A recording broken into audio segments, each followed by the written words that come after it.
Hello, in this video I'll be showing you I can easily retain skin texture every single time you're retouching using frequency separation in Photoshop. And if at all you have always struggled with retaining skin texture when it comes to editing using frequency separation, this is the right video for you. So simply like this video and don't forget to subscribe if at all you're watching and you are not yet subscribed to this channel. So let's just get started with this very tutorial. So what I'm going to be showing you is, first of all, understanding the basis or the basics of frequency separation. And if at all you have an action, you can simply play it, and if at all the action is created well, it will always stop at the point whereby you have to determine the amount of Gaussian blur, as we are going to be meeting later on in this tutorial. So what you have to understand is, when you play the action for frequency separation, it creates these two layers.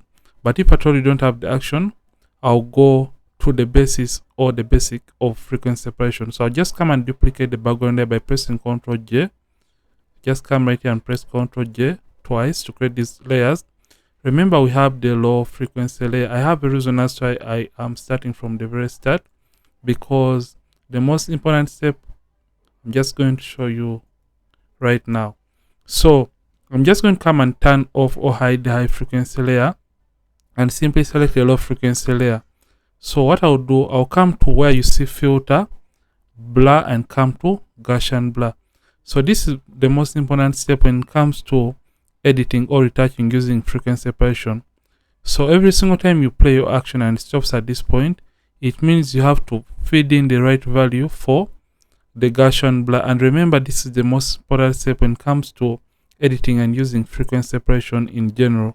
So always make sure that you are careful with this very step, and you have to take note of whatever I'm about to mention right now. So the radius determines the amount of textures that you're going to be remaining with in the finally edited image. So the lower the radius you use for your image, the less details or the less textures you're going to be remaining with in the finally edited or retouched image. And the higher the radius, the more textures you're going to be remaining with in the finally edited or retouched photo. So what you have to do is click on an area on the skin that seems to have more skin details. So you can use this preview to see which area has more skin textures or skin details. So around this point, so how to retain skin textures, you left click and drag this up. So left click and start dragging it up. So you keep on left clicking and holding down to drag, and you release it to see the effect in real time. So the major aim here is we have to stop at the point whereby we are just starting to lose out on the details in the skin. So we can still identify the details or the textures. So just continue left clicking and dragging it up. So at around 7, that is whereby we are just starting to lose out on the details in the skin in this case. So you can see 7 is the best spot. So you stop at the point whereby you are just starting to lose out on the skin textures or the details within the skin of the image that you are editing. You shouldn't cram this radius, because your image may be having a different amount of skin details or a different level of sharpness. So this radius is going to be different from one image to another. And remember, a closer image is going to be having more textures, and a far away image is going to be having less visible textures. So you have to also understand that, meaning a closer image is going to be requiring a higher radius than a full body or a half body portrait. So the major point here is you stop at the point whereby you are just starting to lose out on the skin details. So mine is 7. So I'll just come and click OK. Just come and select the high frequency layer if at all you don't have the action. Then come to image and come to apply image right here, and come and select the low frequency layer. Use the blend mode of subtract. The scale is to offset 128 because we are dealing with an 8-bit image. Make sure the invert option is not turned on and click OK. I have in-depth videos showing you the right bit depth or of 8 or 16 bits. So I'm just going to go quickly through this because the major emphasis here is the Gaussian blur radius. So I've changed the blend mode from normal to linear light, and I'll put this in a group and press Ctrl G, or you can use Command G on the keyboard. So what you have to do in this case, just open up the group and select the low frequency layer. So usually we turn off the high frequency layer and come and get our mixer brush tool and make sure it is a clean brush, and this option is checked. The second one, which is clean the brush after each and every stroke, with a weight of 9%, load 75, mix 90, flow at 100%. Make sure sample all layers is not turned on, and simply zoom out. So make sure you don't retouch when you are zoomed all the way in. So zoom out slightly so that you can look at the image at a distance.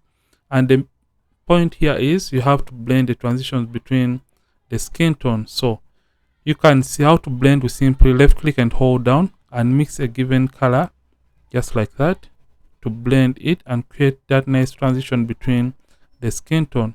So just come left click once again here on the brightest point, and after blending a given area you release the left click button, and if at all you're using a graphics tablet you can simply paint. So left click to blend the transition where the skin color is transitioning from, for example, the midtones to the highlights, and use a small brush and blend. So to increase or decrease on the size of the brush you can use the open and close brackets on the keyboard. So I just want to show you that we are going to be retaining original skin textures in this very image. So I'm just going to be painting real quick right here, just like that. So I'm just doing a very fast job. So you can see the image looks plastic, but don't mind about that. So if at all we come back and we turn on the texture layer, you can see the textures are still left in the image, but we have perfected or blended the transitions between the skin color or the skin tone.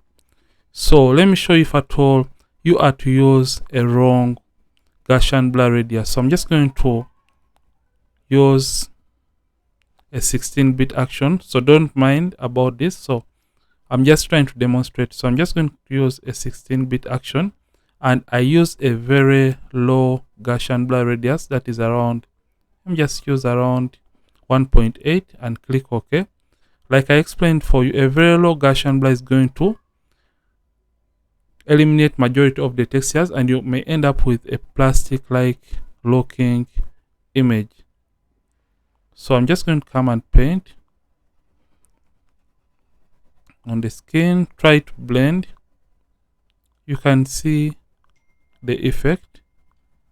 Just look at how plastic the skin is going to be at the end of this process. So we are using a very low radius, and we have not tried to look for the right Gaussian blur radius. So here we are using about 1.8, or a radius of Gaussian blur is 1.8. So when you come and turn on the textures, you can see how plastic the image has gotten to be, and the textures are almost lost out of the image. So you have to be very careful when it comes to the Gaussian blur. And let me first of all also demonstrate for you when you use a high Gaussian blur radius. So I'm just going to play the action, and I'll use a high Gaussian blur of around 17, or let's go with 26, and click OK. So when you use that high Gaussian blur radius and we start painting, you can notice that the effect is going to be less when it comes to the worked on area. So I'm just going to paint just like that. So I'll just try to blend so that I can show you the real effect. So I've painted in this area. So when you come and return this on, you can see that there is very little, or there is a very subtle change between the blended area, and the textures are still left intact, but the skin tones have not been affected. So always make sure that you use the right Gaussian blur radius, and the major emphasis is you stop at the point whereby you are just starting to close out on the details in the skin. So take the radius all the way down, click on an area that has more textures, and simply start dragging up that radius, and stop at the point whereby you are just starting to close out on the details, but you can still identify where the blemishes were, and click OK. And when you do this and you come and start painting on the skin, So when you just come and paint on the skin, you can notice that after painting on that area just like that, so take your time as you're trying to do this, but I'm just trying to rush through the process. So when you come back and turn on the texture layer, you can see we have blended or evened out the skin tones, but we have still maintained the original skin textures in the image. So this is how you can easily retain original and realistic skin texture in the image when you're using frequency separation. And if at all you have loved this, simply like this video, and don't forget to subscribe if at all you're watching and you are not yet subscribed to this channel. Ronnix from ronnixphotography. Thanks for watching, and I'll see you in more videos on this channel. And don't forget to keep practicing and also keep creating.